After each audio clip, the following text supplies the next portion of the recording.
Before we get into today's episode of Daily Brightness, we just want to say a huge thank you to Shaw for helping bring our podcast to life. Obviously, this is something that we've wanted to do for a while. Teaming up with Goalhanger was an absolute no-brainer for us. But I think it's more just probably to get our points out there. I think like before, Rach, it's about bringing Daily Brightness to life. And I think when we first invented it, if you like, it was all about communicating with each other, having that safe space to kind of be a little bit vulnerable and just showing our raw, authentic selves. And I think for us, the podcast is that. And that's why I think we're extremely grateful for Shaw to give us that opportunity and kind of bringing it to life and allowing us to now, have it on a wider spectrum and connecting with the fans again. But also some of the things in the women's game that really need to be better and the problems and boundaries that we still face. And I think as players, current players as well, we can really touch on that and, hopefully bring a little bit of attention. But ultimately, it's just about sharing who we are as people. And yeah, like I said, we're really, really grateful that Shaw have given us this opportunity and supported us since day one.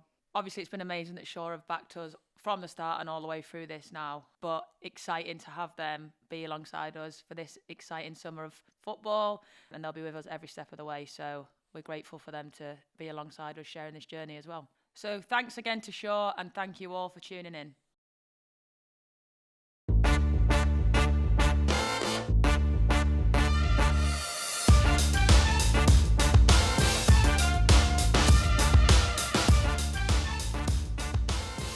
Hey everyone, welcome to The Rest is Football Daily Brightness. I'm Millie Bright. And I'm Rachel Daly. Let's start with checking in as we always do. Rach, how are you? Good, I feel a bit refreshed. I've had a weekend of no games. I think I've got a bit of sunburn on my nose there. But yeah, just chilling really, watching lots and lots of football. Watched your game, watched the Arsenal game, watched the Palace game. So yeah, just a bit of a chilled one this weekend really, but obviously not so chilled for you. How are you? Yeah. You know what it's like. Yeah. You know what it's like. It's always hard to digest those sorts of games and the disappointment that comes with it. But I'm okay. It's part of football, isn't it? It's part of life. You win some, you lose some. No time to dwell. We have a game 2 days later, which is massive for us in the league. So yeah, it's recovery. And then straight back to it. So obviously a lot of disappointment, mixed emotions, but still 2 trophies to fight for. So, things could be a lot worse. Obviously no time for disappointment. You've got a massive game on Wednesday, but talk us through a little bit of it's not often Chelsea get defeated. So a bit about after the game, like what was said and like how did you pick yourselves up for moving to a massive game on Wednesday? Yeah, it's hard. I think having been defeated in both games in the manner in which we did, first 20 minutes I thought we were brilliant. I thought we were in their half a lot of the time, and to be on top against a team like Barca is a big thing, and you really need to use that momentum and have something to show for it. But we just couldn't get that goal or that clear-cut chance, and then they come with 3 chances in the first half and it's 3 goals. But that's their level of quality. That's the level that they're at. But just as a group, we just have to. I think it's important to let everyone have their time to deal with it. So I think straight after the game, everyone's obviously angry, pissed off, disappointed, upset.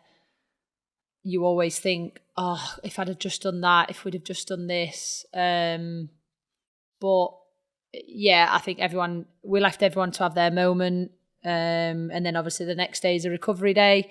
Again, everyone's kind of processing it, but ultimately, like you said, we've got a massive game midweek where we're fighting for a league title, 6 in a row. So there really is no time to dwell. So today I've just tried to be bubbly and get the girls laughing and joking again. And it's always hard because you feel a bit guilty for being a bit upbeat, because we've just been knocked out of the Champions League and we've just lost in both games the way we have. I always feel a little bit guilty for trying to be upbeat, but I'm like, no, the girls need it. This is what we need. It's a really fine line. So I always find that a little bit difficult. But yeah, listen, the sun's shining. We've got 2 trophies to fight for. Like I said, life could always be a lot worse. As disappointing as it is, you have to look forward and move forward. Yeah, 2 more big trophies to fight for. Let's get you the treble. But yeah, we've both got massive games on Wednesday. You've got Man United away, right? Yeah, away, Wednesday evening. And we've got Arsenal, so could try and help you out a little bit. Are you home or away? Home. Home. Oh, that's good for you then. Yeah, big game. Big game. Are you excited? Yeah, I mean, obviously, Arsenal are in flying form at the minute. They were absolutely unbelievable at the weekend. I'm sure you didn't get to see much of it, but, you know, they're in unbelievable form and plenty to fight for, and just got to hope they're a little bit tired from the weekend. You'll get a goal. I can feel it. I can feel it. But like you say, I think the hardest thing is knowing that shift of like a heavy defeat, what you do the next day, because I think a lot of people will be down. A lot of people will deal with it in their own ways. But I think ultimately you've got to do what works for you and what you think will bring the team up, because that game's huge for you now. And it's so difficult to bounce back from a defeat to then go on to the league, completely different competition. But I suppose your focus shift now is to the treble, isn't it? Yeah, definitely. We need to do everything. There's still a lot of work to be done. And now everyone keeps banging on about, oh, we've had a fantastic season, but unless you have anything to show for it, it's not a fantastic season. And that's very much our mentality. So, yeah, we know listen, United are in form as well. They've had a brilliant season, and playing them away is a very, very tough game. So it's one that we need to be switched on for. We need to be ready for it. And like you said, everyone's now had a day to process their emotions from, you know, being out the Champions League. So now it's time to put that to bed. We'll review and assess that at a later date. But for now, it's, yeah, all our energy and focus is positive and uplifting. And, you know, we have had a fantastic season, so we have to remember all the amazing things we've done. But yeah, if you could just do a really good job Wednesday night, that would be great. Always do my best for you, bestie, you know that. Same. I've got you. I never forget when the Chelsea fans were chanting my name in your last game of the season, was it? Wasn't that against United as well, when we played City? Oh, it's just like a little fan among the Chelsea fans. I love it. Fans are wild. I think you're like a Chelsea player at heart. You are. You were like destined to play at Chelsea. There was a couple of moments, wasn't there? But we missed out on that. But no, it'll be a massive game for us. I think Arsenal, like I said, they're in unbelievable form, and I think, as much as it'll probably pain you to say it, they played amazing yesterday, and difficult place to go and turn it around. But I think we have to respect the fact that an English team is in the final.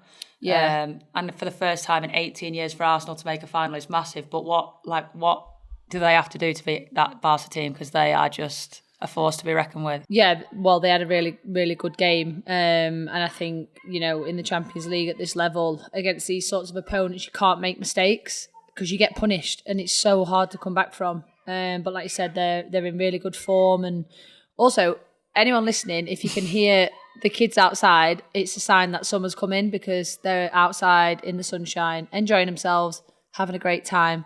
They're not aware that I'm trying to do a podcast, so it's fine. I thought you had a little crash in your living room, to be honest. Yeah, just had a baby secretly.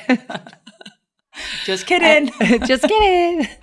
Anyway, I think they've honestly just got to do what they did against Lyon, and, you know, they're a ball playing team anyway. I think everyone knows that. So, but it's one of them games you play in Barca, you have to have your best performance. It has to be your best defensive game. It has to be your best game on the ball. It has to be your best game in front of goal. Like, they're so technical. Like, they very rarely give the ball away. Every pass is crisp and exactly where it needs to be. Every shot is 9 times out of 10 on target, if not in the back of the net. So, yeah, I think they just need to be confident. It's amazing to see an English team in the final, and, you know, when any English team's playing in the Champions League, you want them to do well. As much as I'd prefer that to be us there, you have to, you know, bite your ego a little bit, and they're representing English football, so to make a final is incredible achievement. Yeah, I think the manner that they did it in as well, like to go to Lyon and stop a Lyon-Barcelona final, it's always that. Obviously not always, but there's been many Lyon-Barcelona finals. So I think, like you say, credit to Arsenal. They put on a great performance yesterday, and hopefully they can go on and do that damage to Barcelona in the final. But yeah, it's great to see an English team in there for sure, and a team to represent the country is massive. Yeah, and if you pull off a performance like that, you deserve to be in the final. So it's, you know what I mean, it's one of them things you get what you work for, and they put in an incredible shift, and yeah, the result speaks for itself, really. Yeah, so moving on to this week, obviously you've got Man United away, which is interesting because you play them again in a couple of weeks in the FA Cup final, but you're not new to playing teams back to back, pretty much, are you? Not these Manchester teams. So, but what is the mindset for you there? Does it change? Is it you go out there? I mean, obviously you're going out to win both the games, but is there any sort of hidden mindset shift? I don't know.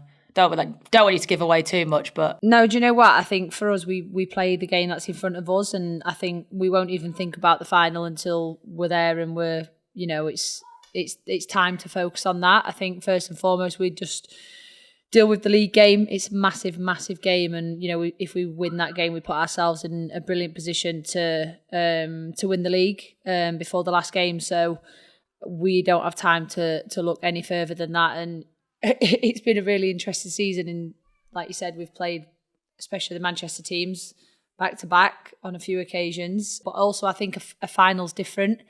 It's like that one-off game where whoever turns up, whoever executes the game plan, whoever gives it absolutely everything, you'll lift the trophy.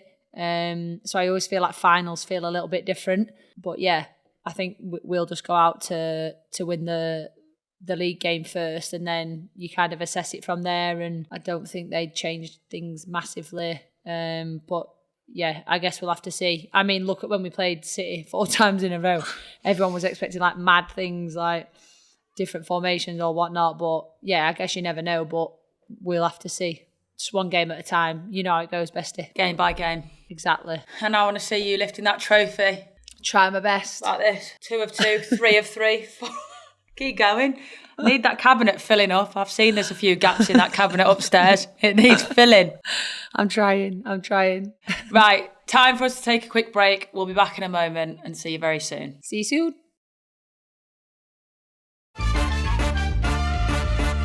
Welcome back, guys, to the Rest is Football Daily Brightness. So, Rach, we've spoken a lot about Chelsea and me, so we're going to swiftly move on to you. What have you been up to this week? I have seen you did a day in the life with Villa. I did. I'm waiting for the comments to see if I've been cancelled or not yet, because the breakfast was I'm not sure people are a fan. What did you have? You're going to judge me. I'm never judging. Right. You know what I'm like when I get really fixated on something? Like I love it for like 2 weeks, and then it's like Weetabix. That was your thing. No, that will always be my thing pre-game. But I was having like a scramble with like peppers, onions, whatever, for like 2-3 weeks, 4 weeks, and then it's like I can't stand the sight of them anymore. Yeah. So I have toast with Marmite. Ugh, I hate Marmite. Beans and poached eggs. Honestly, I can understand if you don't like Marmite, I get it. But if you like Marmite, don't knock it. I'm not judging you, because I think people that like Marmite have it with some weird combinations. So you do you, honey boo boo. If that's what you want, exactly. You have it. But it was good. They just followed me around for the day, and Dexy was in, so she got loads of highlight Sassy mentions. Little girl, honestly. So she was loving life. And yeah, we managed to get the podcast on there, snuck that in. Nice. It was a nice little. It wasn't even my suggestion; it was theirs. So shout out to Shannon from Villa Media Team. Thanks, Shannon. Pay you later. So, yeah, she got commission off that. We've had some really nice feedback though. That's what I will say. It's been really nice, like receiving messages from people, and just like the comments. I had someone message yesterday and was just like, "Can you hear the dogs in the background?" That's her and Elsa. They're fighting, by the way. It's playtime. What time is it? Yeah, it's playtime. Anyway, just really nice, like receiving messages, and people were just saying like it's really nice to see like the raw side of athletes and seeing you two as like people. So I think that was really nice for me to read, because I was like, it's just reassurance that what we're doing is exactly how we wanted it to come across. But I think the comments have been amazing from the podcast so far. Yeah, I've loved it. I've had loads of good little bits of feedback. Like I said the other week, it's people from different walks of life as well. So it's not just football people. Like, people are loving it. So love that. Keep loving it. Hope everyone loves us. If you don't, oh well. If you don't, swipe along. You're missing out. But yeah, that's basically what I've done this week, to be honest. It's been quite a laid-back, chilled week. I've obviously done a bit more DIY, some fails. What have you been doing? I've redone my whole downstairs bathroom, so that was nice. What colours you gone for? It's like grey, like dark grey bluey. Like nice. A midnight grey blue. Yeah, so I've done that. Bob's at it again. I won't tell you my fails just yet, because I'm a bit embarrassed. No, come on. This is a raw content. We want it all. So basically I thought, right, I'm going to paint my banister. I wanted it black. I wanted the rails black and like the posts stay white, but then the tops a bit black. Obviously, I'm just like, oh yeah, we'll get this done on a day off. Didn't read what I have to do.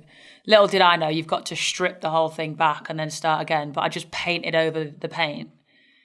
Took the tape off. It's taken me all day. It was so hard because it's like really fine, like, took the tape off. It all peeled off. Like the paint peeled off. Like it's literally like I put a sticker on there and just peeled it back. It's quite satisfying, but it's just horrendous. So now I'm going to get a new banister. Oh, you're just going to scrap it? Yeah, sack it off. Can't bother picking up, paint it off. Yeah, looks like marble effect on there at the minute. Hey, that could be a new invention. I know. People want to buy that. I need to do some stuff in the house, actually. We should start a little page, you know. We should do like a house page. Yeah, fails as well. Yeah. I actually built some really nice garden furniture yesterday as well. Did you? I need to do my garden. Summer's come in. I need to get it sorted. Yeah, mine's just taken off. It's beautiful out there now. I need to get mine done. Need to barbecue season. I'll be round. Anyway, should we go back to the football? Yep. Obviously, Palace are relegated.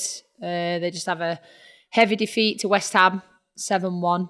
Yeah, you know what? I watched that game. I actually watched it in the garden while I was building the furniture because I thought I've got to get it all ready for when your game was on. Watched the first half of yours in the garden as well, to be fair, because it took a lot longer than planned. But I tell you what, right, West Ham, they're doing really well at the minute. Their striker, Shakira Martinez, she just bagged literally, like I turned my back for 1 second, it's like Martinez with her 4th goal of the game. I was like, what? Wow. So I think, unfortunately for Palace, they were on the receiving end of West Ham's really good run of form.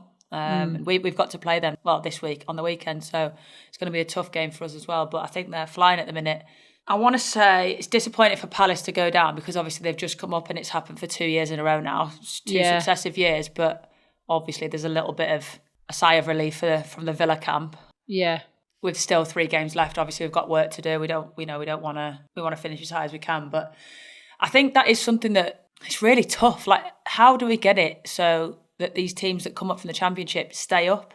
Because obviously 2 years in a row now of that happening, it's not great. No, I think it's down to the investment in it and making sure that when teams do come up, that their ambitions are to stay there. Of course they are. Any team would be, but you know, you need that squad depth and you need to be able to compete against all teams and almost like survive your first year and then you build on from there. Like there has to be like a plan to improve. And like you said, you don't just want to get promoted, then get relegated and then kind of stay in that cycle. So for me, it's all about the growth. Like, is every team investing into their women's team? Are their facilities the best? Are they an attractive club for international players to come to? And it's all about growing the team. Like, you can never stand still in the women's game. It's just like a non-negotiable. Like, if you stand still, you know what it's like. You won't get anywhere. Yeah, you might as well. You're basically in reverse, aren't you? Yeah, it's really, really hard. It's so difficult. Like, once you've got knocked down from this league to get back up again, because obviously Bristol last year, they're not going to come up this year. You know, you talk about the parachute payments that the Premier League get when they get relegated. It's takes a bit of weight off and gives you that sort of financial help, but they don't get that in the women's game. So it has to be an investment from the club, doesn't it? To say, look, we're going to kick on. We want to take off. We want to get back up in there next season straight away. Because I think that's a tough one, isn't it? Because obviously you're taking the hit of being relegated. So to then fight again next season, obviously you're probably going to lose your more prolific players because they're going to want to play in the WSL. Yeah.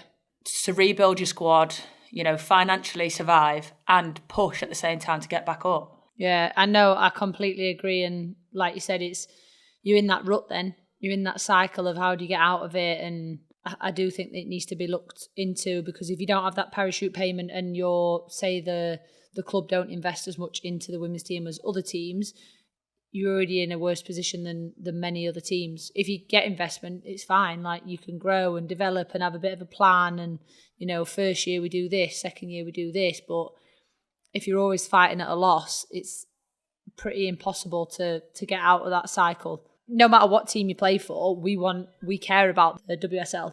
All players care about it, and you should care about it because it's the next generation, it's the growth, it's it's not just about the top 5 teams, it's about the whole league being competitive and being able to stay at in the best league, really. Yeah, I think you see, like, obviously it's so close now. Have you seen the Championship League? It's mad. Yeah. So I think it's London City are 2 points ahead of Birmingham, but they play each other on the last game of the season this weekend. Yeah. See, that's so exciting. I know. So, but then that's 2 teams that are obviously pumping investment into the clubs. Like London City, the way they've invested is insane. And attracted like high profile players. 100%. So I think that just shows the growth of where, their direction they want to go, and they want to make the WSL. Dexy, can you hear her? I can hear her, little barks. Honestly. Sassy girl. As soon as you put her outside, she just goes, honestly, she wants to attack everything, but anything goes anywhere near her and she's like, not me. So I think exciting weekend for the Championship as well. So I'm intrigued to see who comes up from them. We will see. And who'll be in our league next season. But in other news, 200th appearance, that is an insane achievement. Like, how do you feel getting that? Like, surely. I had no idea. Why does that not surprise me? You know me, I don't do individual stats. I prefer team things. I prefer celebrating others, not me. I'm like, okay, cool. Thanks so much. And then I sat back and I was like, holy crap. I've like got 200 appearances in the WSL. And yeah, it was like a little bit of a reflection on the journey and where I started to where I am now, and been, the second player to achieve that is pretty cool, to be fair. So I'll let myself reflect on that one. Just for you, I'll let myself do it. God, you should be celebrated. I didn't know though. I found out the day before. And they were like, by the way, if you play tomorrow, it'll be your 200th appearance in the WSL. And I was like, oh shit, I'm really old. Like, I've been here a long time. No, you're just that good that you play every single game. Even when you played Palace the other day, I was like, get her off. Get her off. I was like, it's 60 minutes now. Time, cut it. Get her off. Yeah, it's pretty cool, and just time flies. Like, it's gone so fast. So fast. But I don't know where people get these individual stats from. Like, I don't even know where they are. I just wait for people to tell me. Same, I'm a bit like that. Yeah, we're not like that. Do you know who is the only other person to get 200? Jordan. Little Peanut. Jordan Nobbs, she's on 207. So good. That's like 2 of my really close friends. I'm so proud. Yeah. I think I've got like 5. No. How many will you have actually? No, you played at Lincoln. No, I don't think that counts. I think I think it's like, I don't know, 50 maybe. I was away for so many years, wasn't I?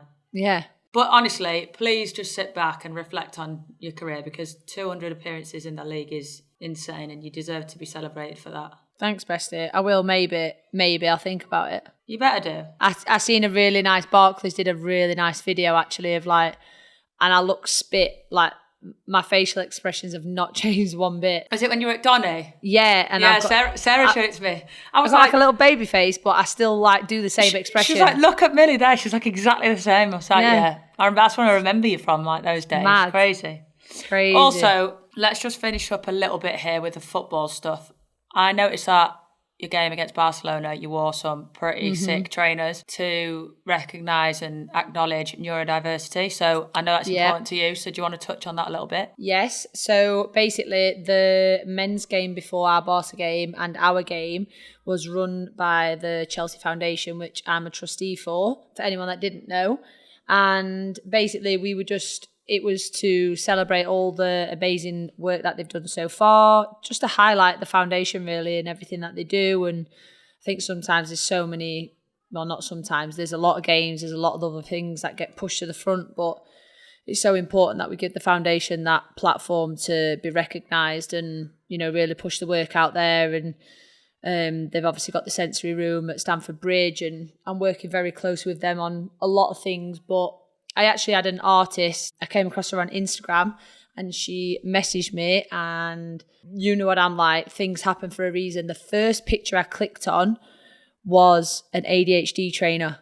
And I was like, bingo, this is what I've been looking for, like all the work I'm doing in the background, like the comic book with the foundation and, obviously with my nephews, ADHD and autism, that's something that's very close to my heart. And to click on that trainer first, I was like, I've got to speak to her. So we spoke to her on Instagram. She is Artsy, Gitartsy. So if you go check her out, she's amazing. and we've been working closely. She sent me some designs over, and I said I'd love to wear some trainers like for a big game, gets the visibility, and it just fit perfectly with the Barca game because the foundation was running that game. And yeah, the words that she used on there were so powerful, and I also want to be a role model for people to be brave to be different. Like, it's fine, like it doesn't matter, we're all unique in our own wonderful ways, and being different is a positive and it's an advantage, and you use your differences to better yourself. You know, it doesn't make you any less of a person, it shouldn't give you any less opportunities in life. So it was just really, really important. And the trainers were sick, like they were so cool. I saw it, they look so cool. Yeah, it's so cool. And then I had Vinny and Harvey's name on the inside because I want them to know that I represent them and that I'm proud of them no matter what, and they can still take any walk in life they want. Just because you have ADHD or autism, like you're not any different. Like you still deserve like equal opportunities and should be proud of it. That's amazing. And I think that's kind of like what we really started Daily Brightness for in the first place. Exactly. Just raising awareness to charities that are maybe under-supported, or, you know, things that maybe people are sometimes a little bit taboo about. So I think raising awareness to things that are close to you is so important, especially with our platforms. And to see your shoes, they were plastered all over my feed, and I absolutely loved it. You know, it just made me feel really proud of you. And obviously knowing how close that is to your heart as well, it's something that I think for me as an outsider stepping back looking at it, it's not just the trainer, it's the meaning behind it, and how much you want to show your support and raise awareness to things like that, and all the work you're doing in the background. So super proud of you for doing that. That was Daily Brightness as well, is like mental health was a big thing for us, but some disabilities you can't see. Mental health you can't see. You might be able to read triggers, but 9 times out of 10 that person is probably going to work every day, probably saying, yeah, I'm great, I'm fine, I'm really, really good, and then bang, like potentially something tragic happens. Like, that's the extent mental health goes to. But it's the same with autism and ADHD. It's, you know, it's a disability that's not always seen. So it was just, it's important to give representation and make it visible. Yeah, it's a massive part of Daily Brightness, and it's a massive part of who we are as people. And, you know, if we can represent people and show them that it's okay to be a little bit different, then hopefully we improve society and make it a better place, because it can be pretty shitty sometimes, let's be honest. Definitely. Well, I'm proud of you for doing that. Thanks, bestie. So I think going off the back of what we just discussed then, and you raising awareness around things that are important to us, I think we can go into our gratitude. I think obviously last episode we spoke about starting a new gratitude journal, and saying 3 things we're grateful for. And I think it's really helpful for me. I know it's massively helpful for me. I've been doing it for a little bit. Our player support, Vic at Villa, she was the one that got me started on it, and it's just really helped me. And I know you love stuff like that. So I'm fully down for it, bestie. It's so important. But we did receive a really nice message on Instagram, so I'm going to read it to you. I don't know if you know this, but it made me excited because everyone's getting on board with the gratitude. Come on. We'll keep it anonymous, but it said, I know this is unlikely to be read, but I'm going through a really tough time at work at the moment, and your suggestion of gratitude and 3 things to be grateful for has helped me loads tonight after a very hard, tiring and emotional day. So I just wanted to say thank you and that you are making a big difference. So Mills, what are your 3 gratitude for this week? Wow, that really hit me in the heart then. It's lovely, isn't it? Yeah, my eyes are actually watering. Oh, I have got hay fever, but they have actually just watered. I feel really proud when we get messages like that. Because it's, you know what, just if we can help someone just some slight way, then. But that's what this is. That's what Daily Brightness is. Like, it's bringing everyone together and just, appreciating each other and appreciating life. So, okay, do we want to go one-on-one, or do you want all 3 in one go? Yeah, let's do one-on-one. You go first. My first one, I'm grateful for the support of my family. They are there in every tough moment. Every high, every low, they're the first people that I turn to, and I see them there no matter what. They are, I just think family are never to be taken for granted, ever. And I'm really, really lucky to have the support that I do. So that would be my first gratitude, is my family. Love that.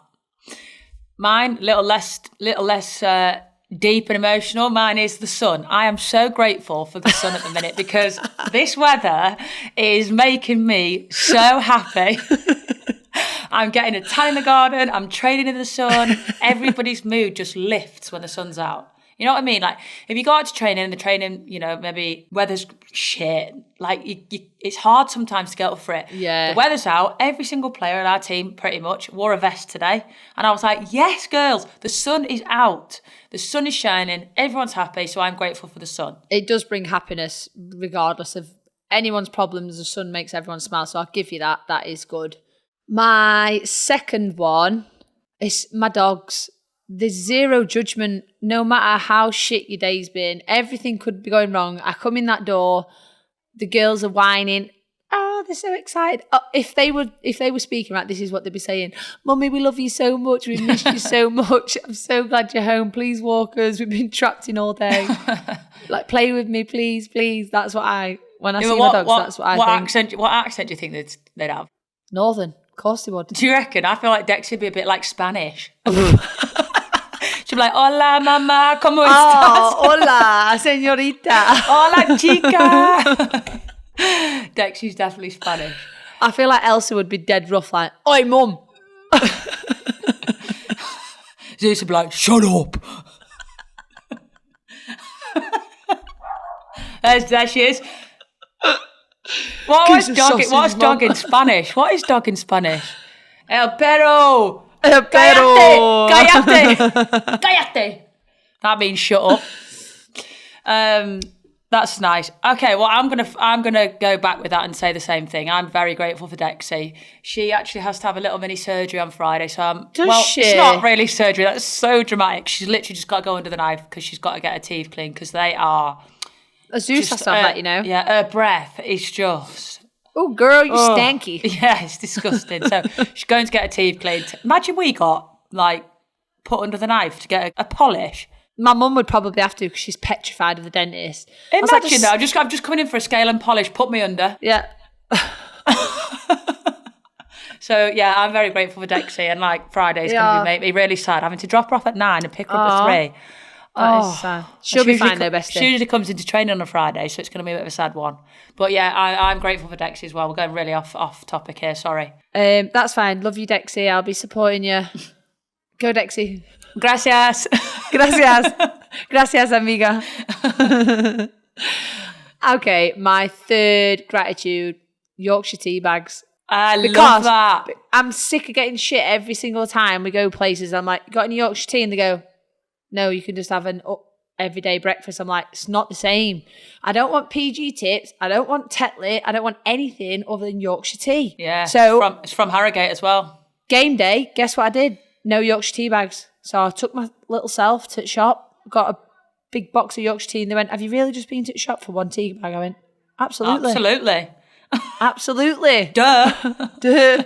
Obviously. Hence why I've got the bag of tea, the big box of tea bags. So yeah, Yorkshire tea, can't go wrong. Love it. Love that. And I 1 cup of tea a day. Maybe two max, but yeah, love that. One. It's only Yorkshire tea comes in this household. Yeah, don't come near me if you have anything else. Right, my third thing I'm grateful for is my neighbour, Dave, right? He came over last night, he'd just been away for the weekend, and I texted him, I was like, Dave, I need this fan fitting in my room, like, you know, a ceiling fan with a light. I got one of them, and I was like, look, please, can you fit this for me? And he was over in 2 seconds and fit that for me. So I'm so grateful for him because my room is so hot at night, and I just wanted a nice night's sleep, and for anyone listening, like, I have to sleep with a bit of noise, like, you know this. Yeah, so if it's too quiet, she gets awkward. Yeah, I can't stand and hear myself breathe or like my heart beating. No thanks. So the fan, I've been having a little fan next to my bed, but it's not cutting it. So I needed one right above my bed, so it's just like blasting on me in the night. So I'm grateful for him coming over and fixing that for me. Well, if you could just send him down, I've got a couple shutters that I need fixed. I've got the blinds. I need a new bed put in the spare room. Honestly, the amount of bodge jobs he's had to fix for me that I've made, like, I'm just like, Dave, help me, help. I love those though, and we hope you all enjoyed our gratitudes. Feel free to share 3 things that you're grateful for with us on our socials, and yeah, send them in. We'd love to hear them. That's it for today's episode of The Rest is Football Daily Brightness. We'll be back on Thursday, of course, with another Q&A episode. Get your questions in. Our email is dailybrightness@goalhanger.com. or you can use the hashtag Daily Brightness on social media. Goodbye from me. And goodbye from me.